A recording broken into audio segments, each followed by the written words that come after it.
Most people never think about road markings. White lines, yellow lines, arrows, it's just there. Automatic background noise. When you work the night shift on the paint crew, you start to notice things. Patterns, changes, things that weren't there yesterday. I was with a private contractor, subbed out by the Department of Transportation. We did interstate work, mostly repainting faded lanes, hazard symbols, shoulder zones. It was boring until it wasn't. One night, around 2:30 a.m., we were restriping an old stretch of I-70 through Utah. Dead silent highway, no cars, no lights except ours. I was checking the laser guide when I noticed a mark on the asphalt. Not ours, not dot standard. It looked like a circle with a line through it, but off-center. Sharp, clean, etched into the road itself. I called it in. Supervisor came over, stared at it, then told me to shut up and paint over it. I said, "Shouldn't we log this?" He looked me dead in the eye and said, "There's paint, and there's protocol. Tonight we paint." That was the first time I felt like we weren't working on the road. We were covering something up. Most road crews have a code, not just for safety, for silence. You see things, weird things, but if you talk, you're off the rotation. One guy on my old crew said he worked a project near a closed military site in Nevada. They repainted the same 200-foot stretch every night for a week. Same lines, same spot. No traffic ever drove on it. He asked why. They replaced him the next day. Another told me about ghost arrows at one, directional symbols that don't match the GPS routing, but military convoys follow them like they're gospel. And then there's the blue dots. Tiny, almost invisible in daylight, only show up under UV. We're told they're calibration points for smart cars. But I once saw a Homeland Security van pull over right on one and just sit there. For hours, no one got out. Nothing was transmitted. Just presence. Sometimes you'd get patches of road where no wildlife ever crosses. No birds, no bugs. You work in silence and something watches. They say roads connect us, but some stretches, they're not meant for people. They're access points. A few weeks after Utah, we got sent to Missouri. Interstate repaint. Same drill, but on night 2, I noticed something in the blueprints. An additional lane was marked, not physically, but in the digital overlay. When I asked about it, the site lead said it was an internal federal buffer. Problem was, we were painting over it. Not building, not blocking, just putting lines where no lane actually existed. That's when I started digging. Dot manuals, contractor databases, urban planning codes. Nothing referenced federal buffer lanes, but I kept finding old reports. Scans of handwritten memos, references to E-class routing and soft corridor mirroring. It made no sense. Until we hit Kansas.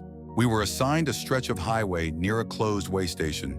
Boring job, just refreshing dividers. But around mile marker 177, I saw it again.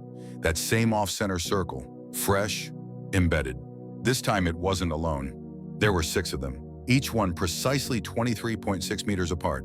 And in between, indents, not potholes, ports, like something had been plugged in. I reached down and touched one.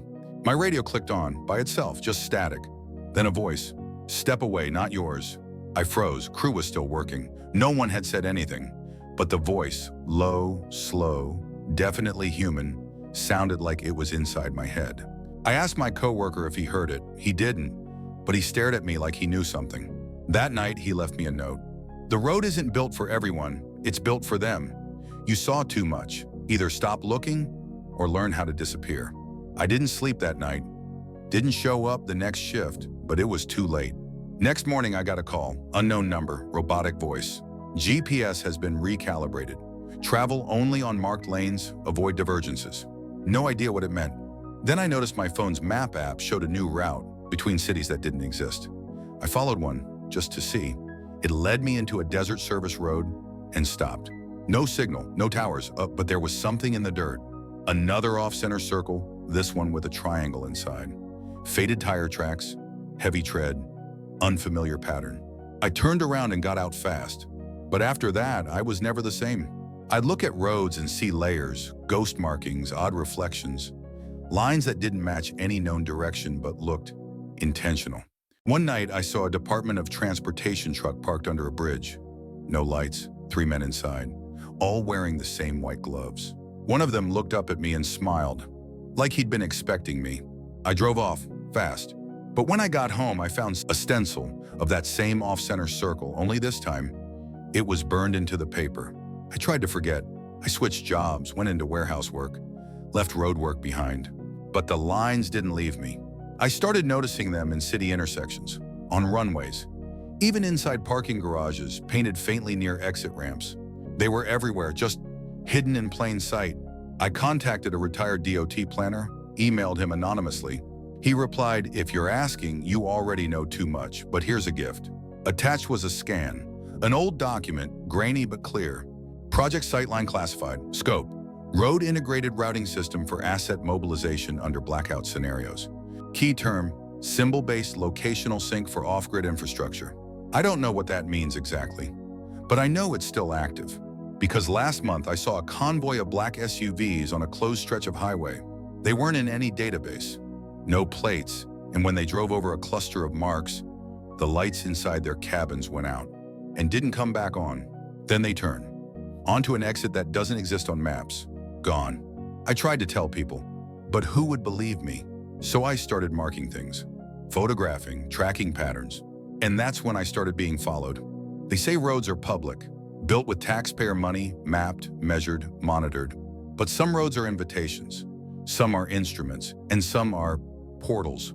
Next time you're driving and see a small symbol you don't recognize, etched into the shoulder or burned faintly near a mile marker, don't stop. And if your GPS reroutes you to a road with no name, don't follow. Because some routes weren't made for delivery. They were made for transit. And not everything that transits comes back. Me, I've learned to stay on the main roads. I ignore the reroutes. I paint nothing without checking the reflection. But last night, there was a fresh mark on my driveway. Same symbol, same spacing. And a note taped to my door. Next calibration, your coordinates.